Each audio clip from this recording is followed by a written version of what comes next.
Hello, friends, and thank you for participating in the Friends of North Carolina Public Library's first virtual workshop.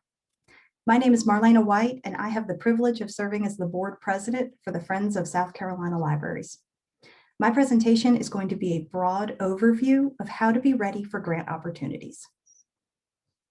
Without live audience participation, I will be speaking nonstop. So I will ask in advance for you to view this recording with kind eyes. We've all learned some really great new skills in the last year, but perfection is still a ways off.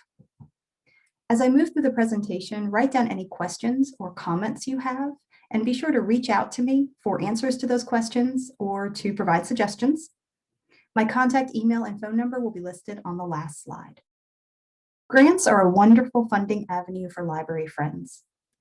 This presentation will include a brief overview of what you will need to have ready for your grant, why, the reason why you are applying for a grant, and where we can look for grant opportunities.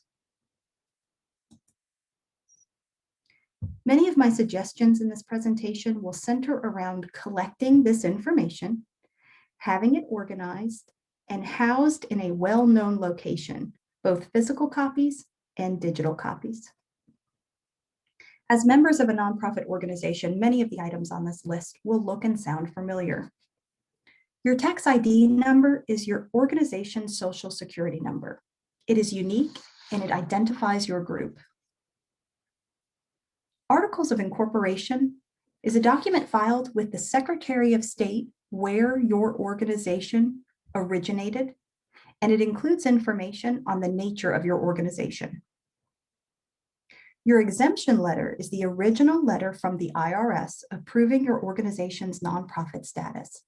For friends groups, this is usually a 501c3 status. The next three items, the mission statement, most recent bylaws, and a history of your organization, are usually items that most groups have on hand, but it's always good to have it in written form. Bylaws are not usually updated every year, but they may have been updated since your organization originated, so you may want to make sure you have the most recent bylaws. Organization history can be very brief, less than 200 words. When it started, maybe some of the original founding members and the purpose for why it was started, and also some big milestones along the way. If you're missing your Articles of Incorporation or your IRS exemption letter, visit either your Secretary of State's website or the IRS's website for information on how to request a duplicate copy. It may cost a few dollars, and it may be a little time consuming, but it's worthwhile in the long run, especially if you get a nice big grant. The next list of items pertains to recent activity. And again, most of these items are very self-explanatory, but the reminder here is that they be updated on an annual basis. Organization demographics refers to the percentages of your organization, male versus female, age, race, and the economics of your area. First, you may want to look at the demographics of your board. This is a question that you could be asked, and also of your membership. But last, you may also want to look at the demographics for your specific library's community or a program that you are looking to fund. For example, a summer reading program, you may be asked, how many children does it serve? And of that number, how many are minorities? And what is the age range? If you don't have this information, your branch librarian is an excellent resource. If your friends group doesn't have an official budget, I would recommend that you create one.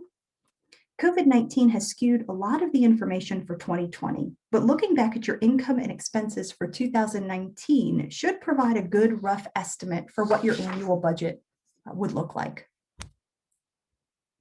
Financial reports from a program such as QuickBooks are wonderful, but not necessary all the time. An Excel spreadsheet with your income items followed by your expense items is a great alternative, especially if your annual budget is under about $50,000. A listing of programs, events, and outreach that your organization does. This may change from year to year, but most libraries or friends groups have a few signature programs that are very popular in the community well attended, and this is a great place to start gathering some information. Focus on these signature programs and write up about 200 words. When did the program start? Who the program is for? The activities that happened during that program, and about how much it costs. You can also grab some promotional flyers from previous events when you've advertised, or photos from one of those previous events. This slide includes less common information that you may need, but mostly if you're applying for a federal grant. There are companies out there who will try to charge you for this information, but do not pay anything. Obtaining your DUNS number or a SAM registration number is free by visiting these websites. Now that we have the what, we'll move on to the why. Why are you looking for funding? So a great way to start is, what is your project's name and a description? Whether you're seeking grant funds for a project or if you're creating a fundraiser as opposed to seeking a grant, all of the information on your project, having it all in one place, it is vital for explaining to donors why it's important for them to give their time and their money. This is also a great piece of information to give to board members for when they are asked out in the community. So what's that library friends group you volunteer with all about? They can talk specifically about a signature program and have all the information at the ready. I would recommend your group have 3 to 5 projects ready to go at any given time. These pictures are general examples of price points, but the needs of each friends group and library will vary. There's a lot of technology improvement grants available, so at least one of your projects should be some sort of improvement to computers, hardware, or software technology. If you don't know what your library needs, just ask. I promise you, your branch librarian will be happy to sit down with you and give you a laundry list of items that they would like to have. Where to find grant opportunities is a longer conversation than we have time for in this presentation, but I did want to include this list in order to spark some brainstorming among your members. The North Carolina Community Foundation has a wonderful website, and actually grants is listed right in the center of their homepage. State Library Friends Groups is another wonderful avenue for looking for grants. And in fact, I want to say that Judy Hills, the president of the Friends of North Carolina Public Libraries, has an announcement about a new grant opportunity during this virtual workshop. Your state library is another great avenue for not only finding grants, but getting help on writing a grant. In fact, the South Carolina State Library has workshops on grant writing available for friends.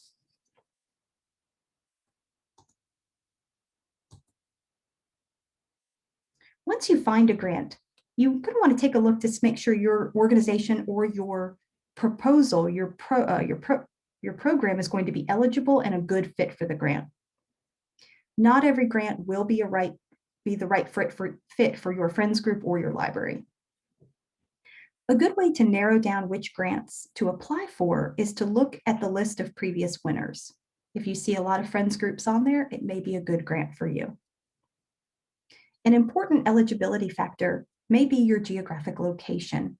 Some grants are only for organizations in a specific county or a certain state.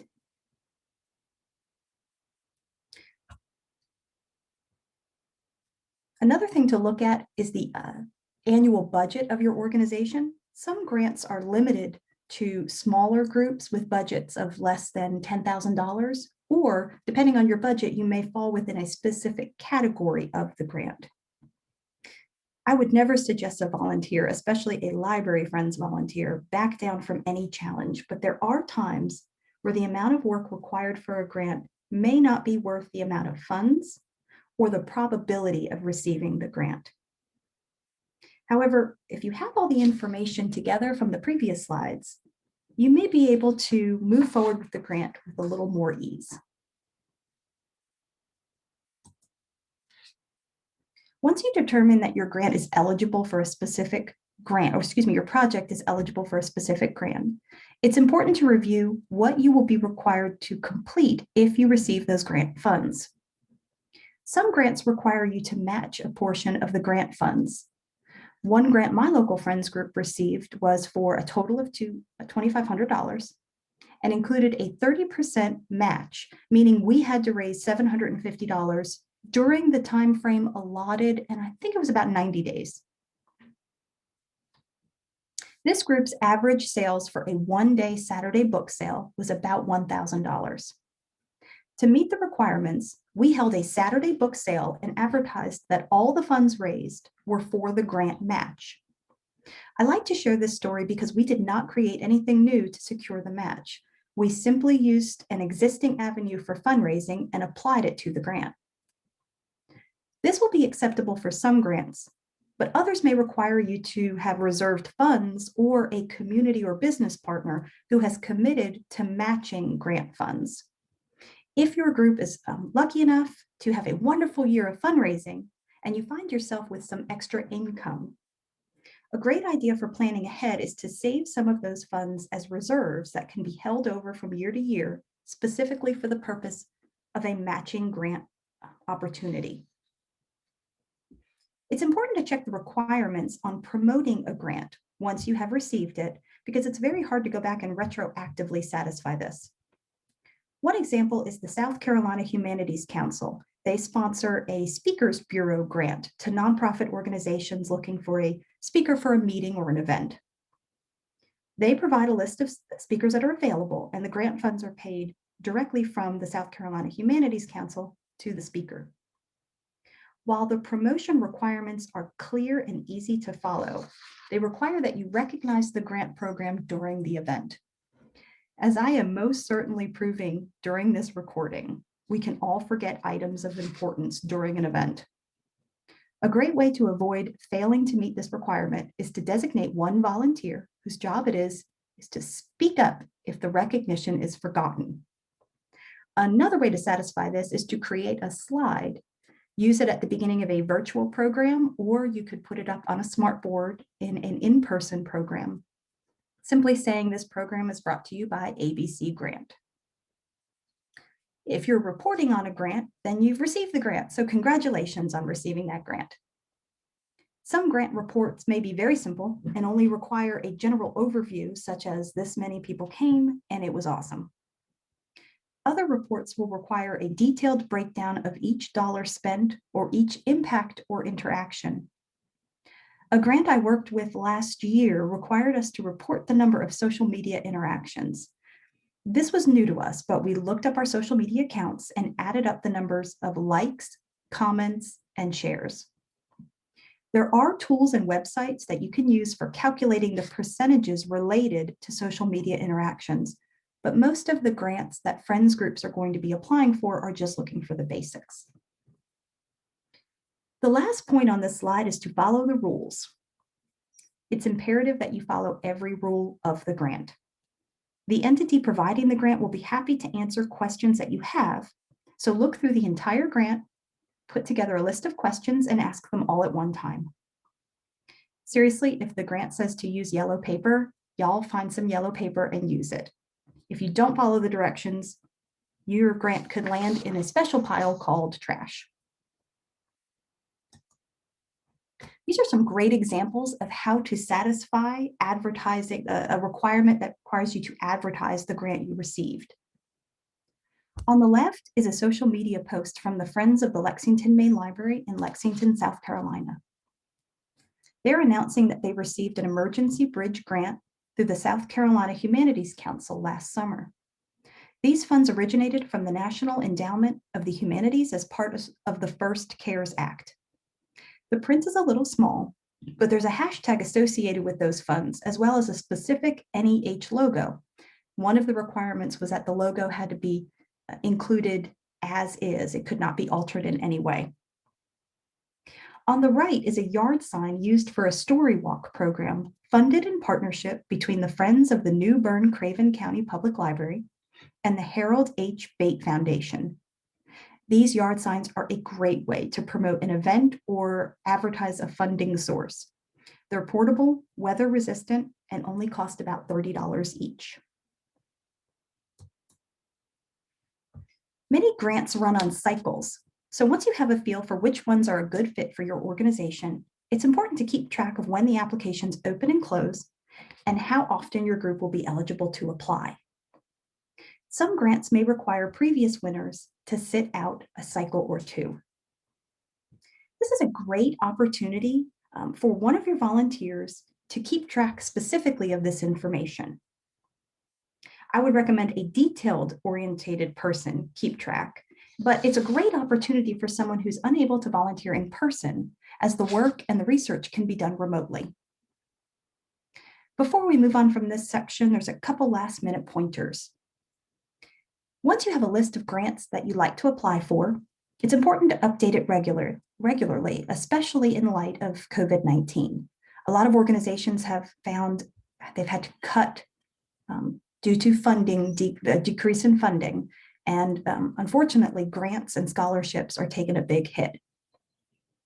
When applying for a grant you've been previously awarded, sometimes you can actually just copy the information from the first application, but it's important to update any dates or details when doing so because you don't want to have old information on there. And last, definitely don't wait to the last minute. Try to plan ahead as much as possible. If you've made it this far, you've put in a lot of hard work. So save as much information pertaining to the grant application as you can. So many grants are online now, so be sure to write down the username and password to log in the next time. I have been known to print entire screens of my online grant application and save them to use as a reference for the next time I apply. You can also save generic grant information in a Word document. Writing out this information, maybe about your summer reading program or a signature event that your friends group has, will save time in the future. Just be sure to update any numbers or dates, but having that template, that good meat and potatoes of what your program is all about will help speed things along. This presentation has discussed a lot of information, but if you take away one thing, I hope it's the importance of having your information readily available in more than one location. When friends volunteers save information to their personal devices, there is a risk of losing it. We've all had a computer crash, and it's a terrible feeling. I would suggest your group keep files on thumb drives rather than hard drives. I would also recommend that you back up those thumb drives fairly regularly, probably every 8 to 12 weeks. When you back up the thumb drives, if you make 3 copies, you can give one to your branch librarian, one to your friend's president, and one to a third volunteer member of your organization.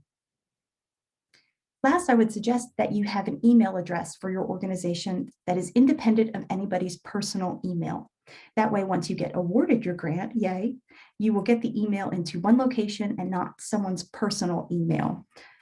Volunteer organizations tend to have turnover. I know once you are on a library board, sometimes it does feel like you're on for life, but I promise you, there is some turnover. So you want to make sure that all the information you have for that grant does not go away with a person who leaves the organization. As I wrap up this presentation, I would like to mention that there are companies who advertise paid services to find your group grant opportunities. I would definitely caution against using any service that is asking for your credit card number. I hope you found this information helpful. May you go forth and get those grants.